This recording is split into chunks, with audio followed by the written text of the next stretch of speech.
আজকে আমরা আলোচনা করব যে আমাদের এই 21st সেঞ্চুরির আমি এর আগে একটা ভিডিও করেছি, তবুও আরেকটা আমি ভিডিও করতে চলেছি, এই মুহূর্তে করছি। সেটা হলো টোয়েন্টি ফার্স্ট সেঞ্চুরি কি। আমি বলেছি যেহেতু তবু আরেকবার বলে দিচ্ছি, টোয়েন্টি ফার্স্ট সেঞ্চুরি আমরা কোনটায় বলবো। 21st সেঞ্চুরি হচ্ছে আমাদের এই যে দু হাজার সাল থেকে 2100 সাল পর্যন্ত এই সময়টাকে 21st সেঞ্চুরি বলে।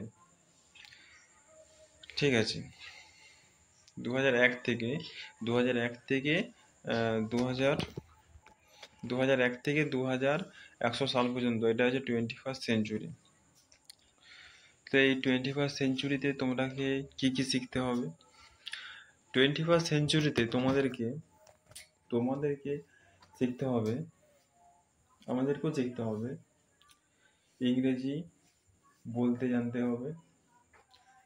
আমি এটা বারবার রিপিট করছি কারণ এগুলো আমাকে শিখতে হবে। এর আগের ভিডিওতে আমি ইংরেজির কথা বলেছি, তবু এটা তো আমাকে বলতে হচ্ছে কারণ এগুলা শিখতেই হবে। ইংরেজি শিখতে হবে, ইংরেজি স্পিকিং স্কিলস চাই, তারপর কমিউনিকেশন স্কিলস, ম্যাথ, ফিজিক্স, এগুলো তো অবশ্যই শিখতেই হবে, না হলে কোনো কাজই আমরা করতে পারবো না। ম্যাথস শিখতে হবে, বেসিক ম্যাথস, যেমন পার্সেন্টেজ, অ্যাভারেজ মানে গড়, সিম্পলিফিকেশন সরলীকরণ, সরল শিখতে হবে। বীজগণিতের কিছু অঙ্ক শিখতে হবে, ত্রিকোণমিতির অঙ্ক শিখতে হবে, এই অঙ্কগুলো তোমরাকে শিখতে হবে। সরল সুদ কষা, সিম্পল ইন্টারেস্ট, এগুলা শিখতে হবে। আর কমিউনিকেশন স্কিল একদম ভালো হওয়া দরকার। কারণ তুমি যদি না মানুষের সাথে কথা বলতে পারো, মানুষের সাথে কিভাবে কথা বলতে, সদ্ব্যবহার মানুষের সাথে, তাহলে তুমি এই যুগে তুমি বাঁচতে পারবে না। মানুষের সাথে কথা বলতে হবে, কমিউনিকেশন করতে হবে। কমিউনিকেশন স্কিলটা তোমার খুব ভালো হওয়া দরকার, তবে তুমি একটা আবার কি টিম ওয়ার্ক করতে হবে। টিম ওয়ার্ক, 10 জনের গ্রুপকে, 10 জনের একটা গ্রুপ আছে, সেই গ্রুপটাকে চালাতে হবে। ওই টিম ওয়ার্ক কীভাবে করতে হয় সেটা শিখতে হবে। ইউটিউবে অনেক ভিডিও পাবে টিম ওয়ার্ক করার জন্যে, কীভাবে টিম ওয়ার্ক করতে হয়, তোমরা সেসবও সেখান থেকে শিখতে পারবে। আর কি কি শিখতে হবে? আর শিখতে হবে, এখন তো আর সে আগের মতো রেডিও নাই, কিছু নাই, রেডিও ক্যাসেট এগুলো আর নাই। এখন ডিজিটাল যুগ, যে রেডিও বাগিয়ে আমি আমার সংসার চালাবো সেটা তো হবে না। এখন রেডিওর যুগ নেই, এখন ডিজিটাল যুগ হয়ে গেছে। ডিজিটাল যুগে আমাদেরকে কীগুলা ভালোভাবে শিখতে হবে। ফোন ভালোভাবে ব্যবহার করা, ফোনকে ভালোভাবে ব্যবহার করতে জানতে হবে। ফোনের সেটিংস, ফোন থেকে কীভাবে কম্পিউটারের মতন কাজ করা যায়, অনলাইনে ফর্ম ফিল আপ, আরও অনেক কিছু সুযোগ সুবিধা আমরা ফোন থেকে পাই, সেগুলোর ব্যবহার তোমাকে শিখতে হবে। শুধু ফোন থেকে আমি ফেসবুক ঘাঁটলাম, ইউটিউব ঘাঁটলাম, এমনি গান শুনলাম, ভিডিও দেখলাম, সিনেমা দেখলাম, সেগুলো তো করলে হবে না। ফোন থেকে ভালো কিছু শিখতে হবে, কারণ ফোনটা আমাদের কাজের জিনিস। আমরা প্রতি মাসে 200-250 টাকা করে রিচার্জ করছি ফোনটার পেছনে। তো যদি আমরা কিছু না শিখতে পারি তাহলে তো আমাদের পয়সাটা বেকার যাচ্ছে। তাই তোমরা রিচার্জ করার জন্য পয়সা দিচ্ছ, তাহলে তোমাকে তো সুযোগ দেওয়া হচ্ছে শেখার জন্য, ইউটিউব থেকে শেখার জন্য, গুগল থেকে শেখার জন্য। তোমরা শেখো, সেখান থেকে ভালো কিছু শেখো।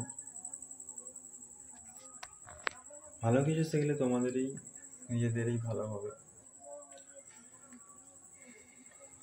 কারণ দেখো, এই পৃথিবীতে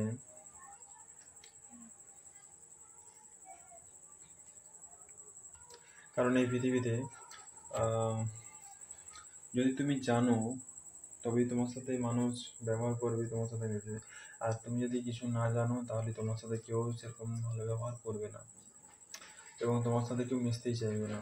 তাই নতুন কিছু শেখো, নতুন কিছু করো, নতুন কিছু মানুষের সাথে মেশো, নতুন কিছু শেখো। আর হচ্ছে কম্পিউটারের ব্যবহার, কম্পিউটারের টাইপিং স্কিলস মিনিটে 40টা ওয়ার্ড টাইপিং করতে হবে। এটা তোমরা কম্পিউটার ব্যবহার করবে যখন, তখন তোমরা এটা প্র্যাকটিস করতে পারবে। তারপরে আছে কম্পিউটারের এক্সেলের ব্যবহার এবং কম্পিউটারের মাইক্রোসফট অফিস ওয়ার্ড, এর ব্যবহারগুলো তোমরা শিখতে হবে। এর জন্য একটা 1 বছরের ডিপ্লোমা কোর্স কম্পিউটারের তোমরা করে নিতে পারো, করে এটা তোমরা শিখতে পারবে। এই জন্য বেশি কিছু টাকা খরচা করতে হবে না, সামান্য কিছু টাকা খরচা করলেই হয়ে যাবে। বা তোমরা ইউটিউব থেকেও শিখতে পারো এই কোর্সগুলো, কম্পিউটারের কোর্স, মাইক্রোসফট অফিস এক্সেল বা অফিস ওয়ার্ড, এগুলো তোমরা ইউটিউব থেকেও শিখতে পারো। এখন ইউটিউব হয়ে আমাদের অনেক সুযোগ সুবিধা হয়ে গেছে, আমরা ইউটিউব থেকে যে কোনো কিছু আমরা মানে আমাদের যেটা প্রয়োজন সেটা আমরা দেখতে পাই। এবং তার জন্য আমাদেরকে আলাদা কোনো মাস্টারের কাছে যেতে হয় না।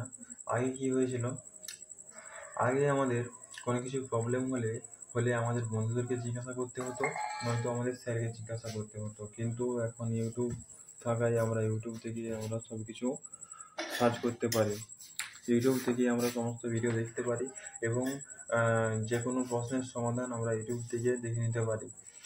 ইউটিউব থেকে তুমি কী কী শিখতে পারবে, ইউটিউব থেকে তুমি ইংরেজিও শিখতে পারবে, ইংরেজি কীভাবে প্র্যাকটিস করতে সেটাও শিখতে পারবে।